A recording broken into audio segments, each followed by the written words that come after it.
வணக்கம் நண்பர்களே. அதாவது இந்த இஷ்யூ ஆல்ரெடி நிறைய பேர் இதுக்காக வீடியோ போட்டு நிறைய கண்டனம்லாம் சொல்லி வீடியோ போட்டிருக்காங்க. இதை நம்ம மறுபடியும் ஒரு செத்து போன நியூஸ் எடுத்து அதை கிளறி பேசுறதுக்காகலாம் இப்ப பேசல. இது ஒவ்வொரு மனிதனுக்கும் தேவைன்னு நினைக்கிறேன். இப்ப ஒரு உதவி பண்றோம் அப்படிங்கிற மாதிரி இருந்துச்சுன்னா அதை யாருக்கு தெரியாம இப்ப இந்த கை வலது கை பண்றது இடது கைக்கு தெரியக்கூடாதுன்னு சொல்லிட்டு சொல்லுவாங்க.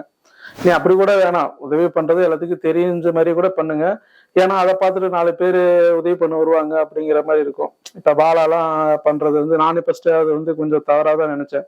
ஆனா பாத்தீங்கன்னா இந்த இர்ஃபானோட வீடியோ பார்த்ததுக்கு அப்புறமேட்டு இருந்தாலும் எவ்வளவோ பரவாயில்லையப்பா அப்படிங்கிற மாதிரி ஆயிப்போச்சு. ஏன்னா யாருக்கு உதவி பண்றாரோ அவங்கள ரொம்ப கண்ணியமா ரொம்ப மரியாதையா நடத்துவாரு. அதுதான் முக்கியம். ஏற்கனவே பொருளாதார ரீதியா ரொம்ப கீழே இருக்கிற பாவம் ரொம்ப வறுமையில இருக்கிறவங்க கிட்ட போயிட்டு நீங்க உங்களோட பெருமையை காட்டுறதுக்காக போய் அவங்களை இன்னும் கீழே இருக்கிறது ரொம்ப மோசமான ஒரு விஷயம். அதுக்கு நீங்க உதவி பண்ணாமலே இருக்கலாம். அதுக்கு அவன் சும்மாவே கூட இருந்துட்டு போயிடுவான். நீங்க உதவி பண்றங்க பேர்ல ஒரு கேமரா தூக்கிட்டு போயிட்டு அவனை போயிட்டு அசிங்கமா பேசிக்கிட்டு இப்ப நீ ஒரு உதவி பண்ண போற ஒரு இடத்துக்கு போறேன்னா நீ வெளியே இறங்கி பொறுமையா நின்று கொடுத்தீங்கன்னா பொறுமையா வாங்குவாங்க எல்லாருமே. இப்ப நீ கார்லயே உட்காந்துக்கிட்டு நீங்க ஏதோ இதுக்கு நாய்க்கு புறத்துக்கு போற மாதிரி கார்லயே உட்காந்துட்டு எடுத்து கொடுத்தீங்கன்னா வெளியே உதவி எதிர்பார்த்து இருக்கவன் என்ன நினைப்பான்?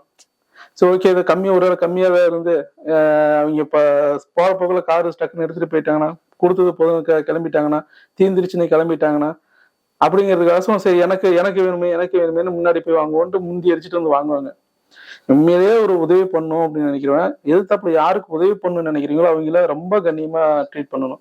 அப்ப நீங்க என்ன பண்ணணும்?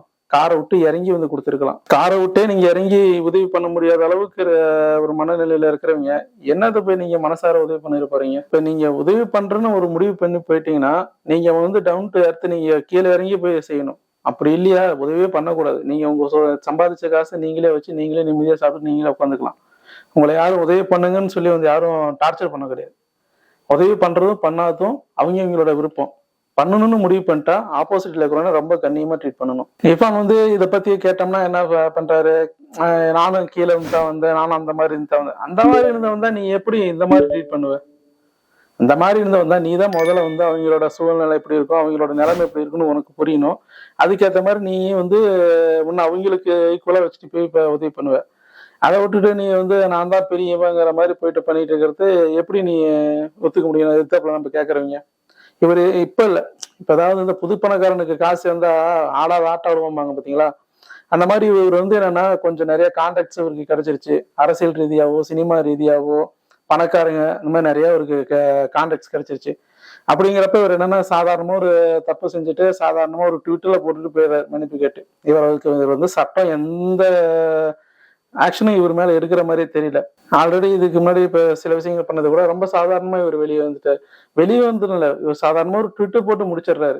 ஆனா நம்மளாம் சாதாரணமா ஏதோ பண்ணிட்டோம்னா போதும், பின்னி பெடர் எடுத்துவானுங்க, கேஸ் போடுவானுங்க, அதை போடுவானுங்க, எல்லாமே பண்ணுவானுங்க. இவர் எந்த பிரச்சனை பண்ணாலும் சரி சாதாரணமா ஒரு ட்விட்டர்ல பேசி முடிச்சுட்டு போயிடுறாரு. சாரி பாஸ் அப்படின்ட்டு போயிட்டே இருக்காரு. ஒருவேளை இதனாலேயே அவர் ஓகே நம்மளுக்கு என்ன பண்ணாலும் நம்ம காப்பாத்த ஆள் இருக்கு, நம்ம பெருசா எதுவும் இப்ப சட்டம் பாதிக்காது அப்படிங்கறதுனாலே ஏதோ ஒன்று கேஷுவலா போற போக்குல பண்ணிட்டு போறாருன்னு தான் நான் நினைக்கிறேன். இது இர்ஃபானுக்கு மட்டும் இல்ல, எல்லாத்துக்குமே சொல்றேன். இப்ப பாலாலாம் எடுத்துட்டீங்கன்னா பாலா உதவி பண்ணுவாரு. இப்ப நான் ஃபர்ஸ்ட் ஸ்டார்டிங்ல பாக்குறப்ப ஏன்டா உதவி பண்றேன்னு நினைக்கிறவன் இப்படி சும்மா போற பக்கம் ஒரு போனுக்கு ஒரு ஆளுக்கு சம்பளம் போட்டு கூட்டிட்டு போவானா? இவங்களை நான் இவங்களுக்கு உதவி பண்ணியிருக்கேன், இவங்க என்கிட்ட உதவி வாங்கணும் அப்படின்னு எக்ஸ்போஸ் பண்ணிக்கிட்டே போவானா அப்படிங்கிற மாதிரி ஒரு கோவங்களா இருந்துச்சு. ஆனா இதெல்லாம் பாக்குறப்ப எப்படின்னா அது பரவாயில்லையோன்னு தோணுது. இர்ஃபான் மாதிரியான ஆட்கள் பாலாவை பார்த்து கொஞ்சம் கத்துக்கணும்னு நான் நினைக்கிறேன். இனிமேல் யாருக்காவது உதவி பண்ணணும்னா கண்ணியமா உதவி பண்ணுங்க, அவங்கள அசிங்கப்படுத்தாதீங்க. அப்படி இல்லையா நீங்க உதவியே பண்ண தேவையில்லை. உங்க உதவியே இல்லாமலே கூட அவங்க வாழ்ந்துருவாங்க. ஆனா நீங்க இந்த மாதிரி அசிங்கப்படுத்தி தான் அவங்க வாழணும்னு எந்த அவசியமும் கிடையாது.